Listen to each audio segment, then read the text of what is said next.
아마존의 수장 제프 베조스, 매일 8시간 동안 자고 알람 없이 눈이 뜨일 때 기상한다고 합니다. 신문과 모닝커피로 하루를 여유롭게 시작하고 매일 아침 식사를 가족들이랑 함께 한다고 하죠. 그리고 첫 번째 회의는 반드시 오전 10시에 한다고 합니다. 애플의 최고 경영자 팀 쿡은 7시간 동안 잠을 자고 오전 3시 45분에 기상합니다. 기상 후 고객들의 이메일과 사용 후기를 약 1시간 정도 검토하고 5시쯤 체육관으로 가서 1시간가량 운동합니다. 운동 후에는 스타벅스로 가서 출근 전까지 더 많은 이메일을 확인하죠.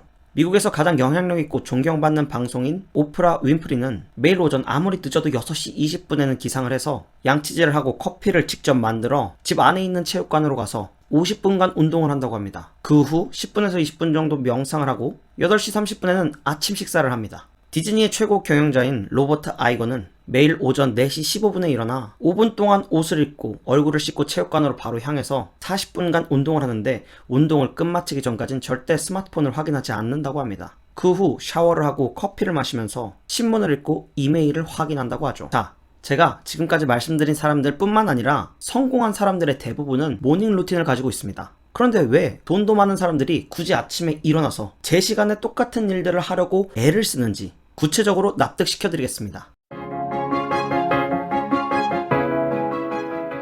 당신의 인생의 불안을 평안으로 김피스입니다. 그들이 아침에 자발적으로 일어나서 하는 일의 대부분, 그 공통적인 일들은 운동, 정보 처리, 커피 마시기, 가족과의 시간 보내기, 명상 등입니다. 자, 이걸 하나하나 따져보자면 운동에 대해서는 누군가는 나는 저녁 운동파라서 아침에 딱히 운동하고 싶지 않아 라고 할 수 있겠지만 아침에 그들이 운동하는 이유가 있습니다. 아침에 하는 운동은 우리의 하루의 텐션을 결정합니다. 근육뿐만 아니라 자신감도 펌핑시켜주고 자동적으로 어깨를 펴게 합니다. 목소리와 걸음걸이에도 힘이 잔뜩 실리게 되죠. 성공한 사람들의 운동 목적은 대부분 다이어트가 아니라 이런 자세를 유지하기 위함에 있습니다. 또 정보 처리, 그러니까 회의나 글쓰기나 신문 읽기 같은 행위를 아침에 하는 이유는 가바사와 시온이라는 사람의 우리 뇌는 최적화를 원한다 라는 책에 보면 오전의 뇌는 수면에 의해 전날의 기억이 깔끔하게 정리되어 있는 상태라서 정확성, 면밀함, 논리성, 집중력이 요구되는 일을 하기에 적합하고 밤에는 논리사고의 구속이 약해짐과 동시에 노곤해지는 상태에서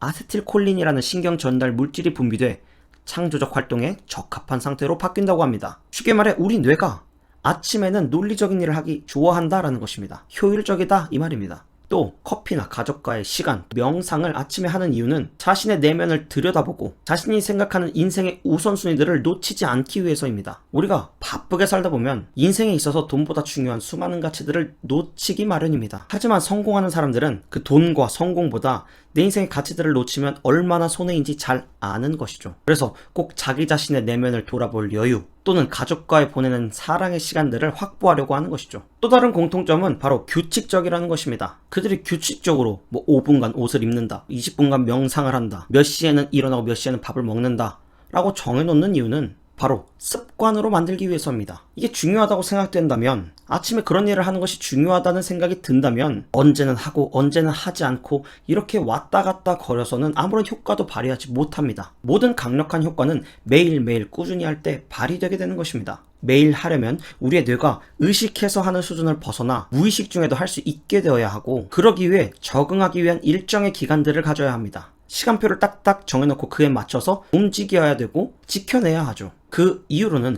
우리가 마음이 아무리 복잡하고 상황과 여건이 따라주지 않는다고 해도 자동적으로 유익한 행동들을 반복하게 될 것입니다. 그리고 마지막으로 이 모닝 루틴을 지키는 것은 단순히 해야만 해서 하는 것이 아닙니다. 실제로 루틴을 지키는 그들에게 행복감을 가져다 줍니다. 행복 호르몬이라고도 불리는 세로토닌은 뇌의 신경 전달 물질 중에 하나인데, 우리가 햇빛을 받고 산책을 하고 명상을 할 때 분비된다고 알고 있습니다. 조던 피터슨 교수의 12가지 인생의 법칙이라는 책에는 이 세로토닌에 대해서 서열과 연관지어서 설명합니다. 이 인간은 본능적으로 내가 있는 영역에서 서열을 파악하게 되는데, 내가 여기서는 좀 높은 서열에 있다 하면 몸에서 세로토닌이 나와 어깨가 펴지고 목소리가 커지고 당당해지는데, 내가 지금 있는 영역에서 낮은 서열을 가지고 있다 하면 자동적으로 세로토닌이 낮아지면서 어깨가 움츠려들고 행동이 부자연스러워지고 방어적인 자세를 취하게 된다는 것입니다. 이것은 동물의 세계도 마찬가지죠. 모든 생물의 본능이라는 것입니다. 그런데 이 모닝 루틴을 지키는 행위 자체로 스스로에 대한 성취감과 자존감이 형성되면서 높은 서열을 가진 사람들의 자세를 가지게 되고, 그 자세를 통해 내가 있는 영역에서 존재감과 영향력이 확대된다는 것입니다.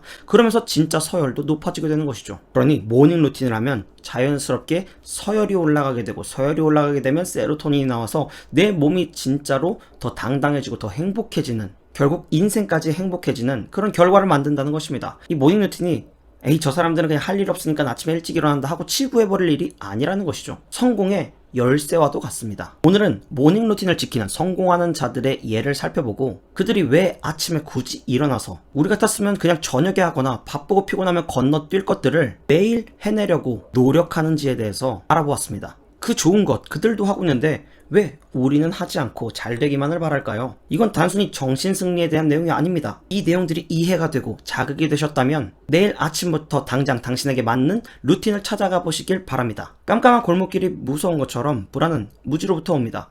저는 당신이 꼭 필요한 지식과 지혜를 얻어 인생의 평안을 누리시길 원해 오늘도 영상을 찍었습니다. 여기까지 들어줘 고맙습니다. 안녕!